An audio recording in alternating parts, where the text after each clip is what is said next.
Bismillahirrahmanirrahim. Assalamualaikum warahmatullahi wabarakatuh. Baik anak-anak, di sini Pak Guru akan menjelaskan tentang bagaimana cara mengisi buku aktivitas Ramadan Pesantren Virtual Ramadan 1442 Hijriah. Yang pertama adalah kamu isikan dulu nama lengkap kamu, kemudian kelasmu dan sekolahnya. Kemudian setelah selesai mengisi identitas, silahkan kamu buka. Di sini ada kata pengantar, bisa dibaca. Kemudian di sini ada materi-materi tentang puasa Ramadan, baik itu tentang apa itu puasa, keutamaan puasa, perintah puasa, hukumnya puasa, syarat rukun dan hal-hal yang membatalkan puasa, ancaman bagi yang meninggalkan puasa dan seterusnya, amalan-amalan dalam puasa. Kemudian juga ada niat puasa, doa berbuka puasa. Nah, untuk mengisi bagian kolom-kolom yang online pesantren virtual itu ada yang pertama adalah ringkasan embun subuh yang biasanya kita tonton pada pagi hari. Itu ada di situ yang pertama adalah nama penceramah.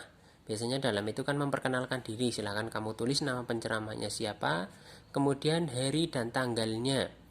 Misalkan hari Senin tanggal 13 April misalkan 2021. Kemudian judulnya di situ sudah ada judulnya, biasanya di judul videonya ada. Kemudian ringkasan materinya kamu tulis secara singkat, ringkas tentang materinya tentang apa. Setelah itu nanti wali murid, bapak atau ibu silakan untuk tanda tangan di sini. Kemudian jika ada catatan, ditulis catatannya di sini. Itu semua nanti ringkasan embun subuh. Kemudian kita buka lagi. Setelah embun subuh di sini ada hafalan suratan pendek. Hafalan suratan pendek ini nanti adalah yang pertama surat An-Nas, surat Al-Falaq, Al-Ikhlas, Al-Kafirun, Al-Fil, ayat kursi dan Ad-Duha.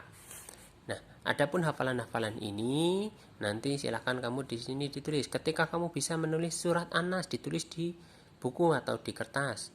Kamu menulis di sini silahkan orang tua mencentangnya. Kemudian menghafalkan surat An-Nas dihafalkan, dicentang, mengulang dan seterusnya. Kemudian untuk pada laporan kegiatan sholat Jumat, ini bagi kamu yang mengikuti sholat Jumat laki-laki silahkan tulis di sini. Perempuan juga tetap menulis, hanya saja boleh mengikuti sholat, boleh juga tidak. Nah, adapun di sini minggu pertama misalkan tempat, sebutkan nama tempatnya, masjid apa, misalkan Masjid Rodotul Muslimin, tulis di sini. Kemudian nama khotib, khotib itu adalah penceramahnya di situ. Nah, khotibnya siapa? Kamu karena di daerah sendiri pasti tahu siapa nama orangnya. Kalau tidak tahu boleh tanya kepada Pak Kiainya di situ atau boleh tanya kepada orang tuamu. Kemudian judul khotbah, khotbahnya itu tentang apa? Misalkan tentang keutamaan puasa Ramadan atau misalkan tentang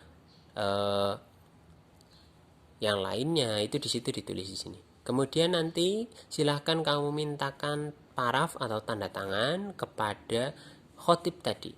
Misalkan khotibnya adalah Pak Kiai Imam, maka di sini kamu minta tanda tangan kepada Pak Kiai Imam tadi. Itu ditulis semuanya setiap sholat Jumat. Kemudian kita masuk ke halaman laporan kegiatan bulanan Ramadan dan sholat fardu. Ini dilihat sesuai tanggalnya, tanggal 1 Ramadan ya, puasa pertama kali. Kamu puasa atau tidak? Kalau puasa tulis centang di iya, kalau tidak centang di tidak. Ini untuk melatih kejujuran. Kemudian untuk pelaksanaan sholat fardu, kamu lihat di bagian bawah itu ada keterangan. J itu adalah jamaah, M itu adalah mandiri atau sholat sendiri, T itu jika tidak sholat. Nah, kamu jujur, ketika kamu melaksanakan sholat secara berjamaah, maka centanglah di yang J. Ketika sendirian sholatnya, centang di M. Ketika tidak sholat, centangnya di T. Seterusnya dari subuh, zuhur, asar, maghrib, isya dan juga sholat tarawih. Kemudian nanti keterangan jika ada, jika tidak dikosongi saja. Kemudian setelah itu adalah paraf orang tua atau tanda tangan. Setelah itu kita kembali lagi lanjut laporan pelaksanaan tadarus Al-Quran pada hari pertama. Kamu membaca surat apa? Ayat berapa? Di Al-Quran itu ada di juz berapa? Kemudian membacanya di mana? Setelah itu mengajinya kepada siapa? Membimbingnya. Kalau pembimbingnya adalah orang tua, tulis nama orang tuamu, nama ayah atau nama ibu. Kalau ngajinya kepada Pak Kiai, tulis nama kiainya. Kepada Ustadz, tulis nama Ustadznya. Kemudian paraf pada orang yang di sini namanya siapa tadi. Di sini paraf atau tanda tangan. Kemudian selanjutnya adalah bincang senja. Ini yang dilaksanakan sebelum buka puasa. Seperti ketika tadi embun subuh, kamu menulis nama penceramah, hari tanggal, judul bincang senjanya, kemudian ringkasan materinya. Seperti tadi, tanda tangan wali murid atau ayah atau ibu. Kemudian jika ada catatan, tulis di sini. Jika tidak, kosongi. Ya, itu. Kemudian ya ada di sini zikir setelah sholat witir. Subhanal malikul quddus, Allahumma innaka afuwun karim tuhibbul afwa fa'fu anni. Ini doa ketika malam Lailatul Qadar. Kemudian niat i'tikaf. I'tikaf itu artinya berdiam diri di masjid. Berzikir, duduk berzikir di dalam masjid, ora geluwean, ora kandahan-kandahan yang tidak perlu. Ketika dalam masjid berzikir kepada Allah Subhanahu wa taala. Kemudian halaman selanjutnya ada niat zakat fitrah, ada doa ketika menerima zakat fitrah, ada lafal takbir itu ketika malam Idul Fitri, kemudian ucapan hari raya Idul Fitri, ini ucapan kepada orang lain, taqabbalallahu minna wa minkum. Kemudian ini ada ayat kursi, ini ada di dalam Al-Quran surat Al-Baqarah. Juznya itu ada pada juz 3. Silahkan kamu buka atau di sini ada juga dibaca. Kemudian yang terakhir adalah silaturahmi. Nah, pada silaturahmi ini itu jika kamu melaksanakan silaturahmi baik itu secara langsung ataupun secara virtual. Virtual misalkan video call kepada saudaramu yang jauh, maka nanti dicentang di sini virtual.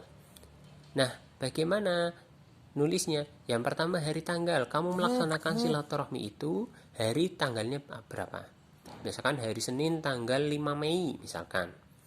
Kemudian nama yang kamu silaturahmi. Misalkan namanya nama paman, berarti pamannya siapa namanya, atau nama Pak D-nya. Kalau lebih dari satu, kamu bisa tulis di bawahnya. Kemudian jenis silaturahminya virtual atau tatap muka. Kalau virtual tadi bisa pakai video call, pakai meeting, dan seterusnya. Kalau tatap muka berarti kamu silaturahmi secara langsung. Setelah itu adalah ada paraf orang tua wali. Kemudian di sini ada evaluasi mingguan guru, nanti yang akan mengisi adalah Pak Guru ketika kamu mengumpulkan buku ini. Nah, ya cukup sekian, ini cara mengisi buku pesantren virtual Ramadan 1442 Hijriah.